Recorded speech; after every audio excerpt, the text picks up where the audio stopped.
Bismillahirrahmanirrahim. Assalamualaikum warahmatullahi wabarakatuh. Nama lengkap saya Darmawan Yudi Prasetyo dari Fakultas Teknik Industri. Saya dari Universitas Pancasakti Tegal, NPM 6320 6046. Saya akan meresum pengantar teknik dan sistem industri. Di sini ada pengarang yang bernama Wei Shitur. Buku ini tebalnya 369. Keseluruhan bab ada 10. Buku ini dijelaskan secara garis besar bidang teknik dan sistem industri dengan tetap menunjukkan berbagai kebutuhan mendasar bagi mereka yang terlibat secara mendalam pada berbagai disiplin dan organ industri. Penggunaan perangkat teknik dan aplikasinya yang menawarkan pendekatan pemecahan permasalahan secara sistem. Di samping memberikan gambar secara umum yang mengarah pada aplikasi secara teknis, pembacaan diberikan juga kesempatan untuk mendiskusikan permasalahan-permasalahan nyata dihadapi di dunia industri. Di sini saya akan meresum singkat-singkatnya di bab 2. Langsung berhubungan dengan produk atau jasa yang diproduksi. 1. Menganalisa produk atau jasa ditawarkan. Menghitung kemungkinan tingkat keuntungan yang mungkin dapat untuk berbagai tingkat atau volume produksi. Menganalisa apakah telah sesuai dengan ini produksi yang ada. 3. Menghitung material paling efektif dari segi biaya yang digunakan. 2. Usaha untuk mengembangkan produk atau jasa yang telah ada. Menganalisa data pengguna produk. Berkoordinasi dengan departemen desain untuk melakukan perubahan desain. Melakukan analisa yang berhubungan dengan distribusian produk atau pengiriman jasa yang dihasilkan. B. Berhubungan dengan proses-prosedur. 1. Menentukan proses dan metode manufaktur yang paling baik. Mengklarifikasikan dan memberikan kode untuk tiap-tiap komponen. Setiap komponen yang masuk harus ada kode-kode yang diberikan. Menerapkan prinsip grup teknologi jika sesuai. Mengaplikasikan algoritma perencanaan proses untuk memenuhkan untuk proses produksi dan alternatif route. Mendesain dan menentukan alat dan perlengkapan yang sesuai. 2. Memilih peralatan, menentukan derajat otomatis pengguna robot dan sebagainya. Jadi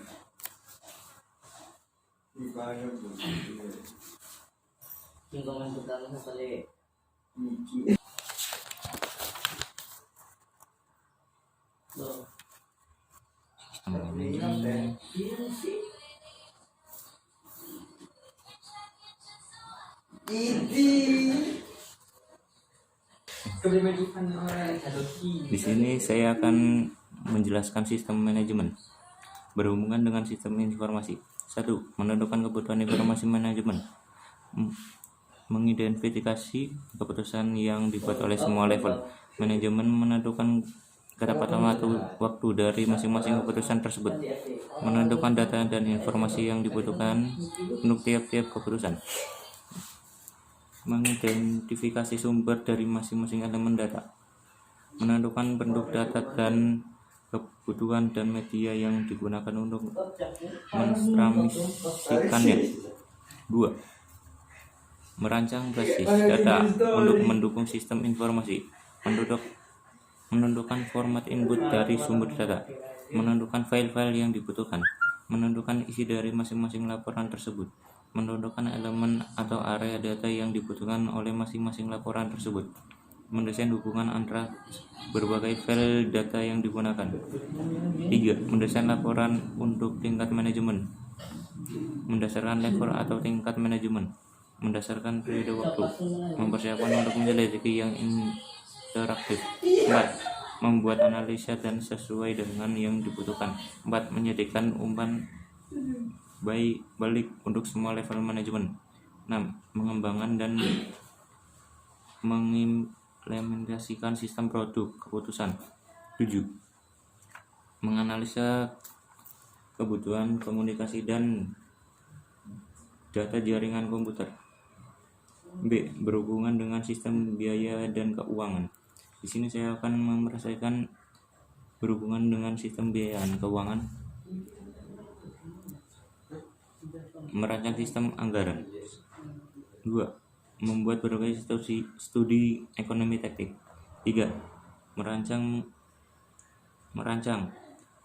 mengimplementasikan program pengurangan biaya. 4. Merancang prosedur untuk memperbarui standar biaya secara otomatis. 5. Merancang sistem untuk membuat estimasi biaya untuk berbagai tujuan. 6. Membuat prosedur untuk mendapatkan dan melapor data biaya untuk kebutuhan pengambilan keputusan manajemen. Di sini saya akan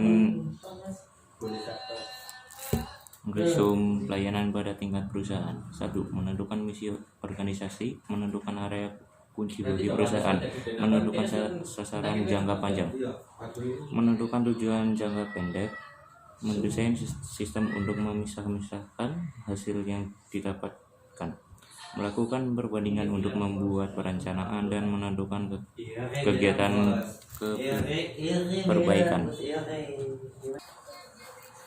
membuat aktivitas sistem terintegrasi, membuat fungsi kunci yang saling berhubungan, menentukan hubungan antara fungsi, merasionalkan proses fisik dan membuat terjadi sederhana mungkin,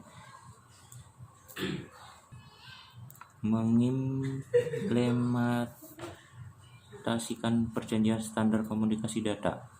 6. Membuat analisa kapasitas. 7. Berpartisipasi dalam pembuatan keputusan untuk perluas pabrik dan lokasi pabrik baru. 8. Menyediakan pelayanan pengelola proyek. 9. Mengimplementasikan konsep manajemen kualitas total dalam organisasi. 10. Menerapkan sikap kepemimpinan dalam manajemen sumber daya. Menyediakan pelayanan diagnostis dalam penggunaan energi, air, dan sumber daya lainnya. Memberikan sarana yang efektif untuk mengatur limbah berbahaya, sia-sia, dan hasil sampingan. Menerapkan sikap kepemimpinan dalam pengurangan efek yang tidak baik bagi lingkungan akibat produk yang diproduksi dan proses pembuatan produk tersebut. Kita langsung menuju ke struktur organisasi untuk operasi manufaktur. Di sini ada general manager, manajer marketing, manajer finance, manajer operasional, manajer engineering, manajer lain-lain. Manajer operasional ke teknik industri, pabrik, quality control atau QC, pembelian atau purchasing.